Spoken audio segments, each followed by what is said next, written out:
इस वीक हमने फिर जून में कवर किया था स्टैचू ऑफ लिबर्टी को, और हम वीकडे पे आए थे तो भीड़ कम थी। ये इनका एंट्री एरिया है, टिकट काउंटर है। टिकट्स यूजुअली हम थोड़ा लेट आते 3 बजे, पर अगर आपको पहले आना है तो आपको बेनिफिट ये रखा कि आप ऊपर पेडेस्टल या क्राउन एरिया में जा सकते हैं। हमने पेडेस्टल या क्राउन एरिया में नहीं जाना था। क्राउन एरिया के लिए तो प्री बुकिंग लगती है, और पहले भी। पेडेस्टल एरिया आप सेम डे बुक कर सकते हो, पर पेडेस्टल एरिया मतलब जो उनका फुट है स्टैचू का, वो बहुत ही अच्छा स्ट्रक्चर है। यहाँ पहले शुरू में एयरपोर्ट स्टाइल चेकिंग होती है, प्रॉपर बैग्स का सिक्योरिटी चेक होता है। अब सिक्योरिटी चेक पूरा होगा उसके बाद फिर आप शिप में जाएंगे। तो अब हमारा सिक्योरिटी चेक हो गया, अब हम शिप में जा रहे हैं।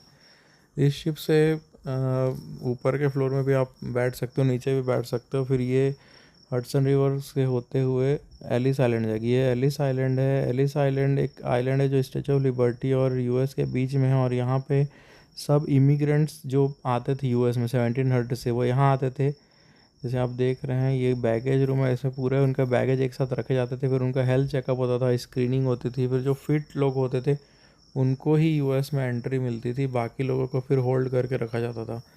तो उस 1750 से ही यहाँ पे इमिग्रेशन चालू हो गया था।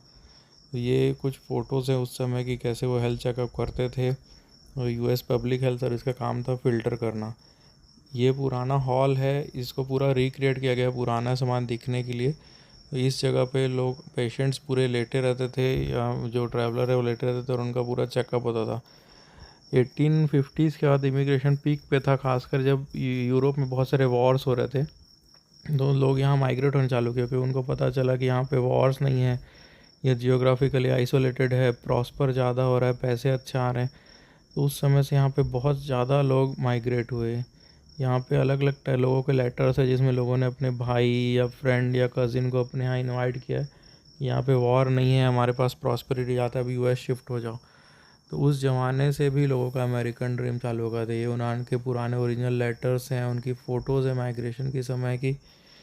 वर्ल्ड वॉर 1 से लेकर वर्ल्ड वॉर 2 के बीच यहाँ मैक्सिमम माइग्रेशन हुआ। वर्ल्ड वॉर 1 से पहले भी माइग्रेशन चालू हो गया था, क्योंकि यूरोप में वॉर्स बहुत होते थे, और वो सब यूएस में वॉर्स नहीं होने के कारण और जियोग्राफिकली आइसोलेटेड होने के कारण रिस्क कम थे। ये ओरिजिनल फ़ोटोज़ हैं जब माइग्रेंट्स यहाँ आए थे, पोलैंड से, सर्बिया से, ग्रीस से। ये सब शिप्स है जिनके थ्रू वो यूरोप से इधर आते थे। ये ओरिजिनल उस समय का मॉडल है एलिस आइलैंड का, जब एलिस आइलैंड एग्जिस्ट करता था एज ए इमिग्रेंट हब। अब हम वहाँ से निकल के स्टैचू ऑफ लिबर्टी की तरफ फिर से शिप में बैठ के जा रहे हैं। ये स्टैचू ऑफ लिबर्टी एक बहुत मार्वेलस स्ट्रक्चर है, इसकी ग्रैंडियर देखते ही बनता है। स्टैचू ऑफ लिबर्टी फ्रांस के द्वारा 1865 में गिफ्ट किया गया था, और इसके बार्थोल्डी आर्टिस्ट थे।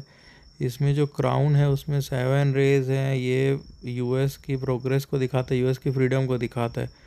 जो मशाल है वो दिखाता है कि US is welcoming everyone to progress further. और इसके पैर के आसपास टूटी हुई जंजीरें हैं जो आज़ादी को, स्लेवरी से आज़ादी को दिखाता है। बहुत विंडी वेदर था, और ये सुंदर सुंदर डक्स थी। हमने स्टैचू ऑफ लिबर्टी के सामने कुछ फ़ोटोज़ खींची, और हमने अपना टाइम एंजॉय किया। अगर आपको ऊपर जाना है पेडेस्टल के पास तो आपके पास सेपरेट टिकट्स होनी चाहिए। लिबर्टी के जो सिंबल्स के बारे में मैंने आपको बताया उसका डिस्क्रिप्शन है। और उसके बाद ये न्यूयॉर्क एरिया है। फिर हम शिप में वापस बैठ के न्यूयॉर्क की तरफ चले गए, और हमने थोड़ा टाइम टाइम स्क्वायर में स्पेंड किया, और फिर हम वापस घर की ओर चल गए। थैंक यू, आप ज़रूर विज़िट करिए।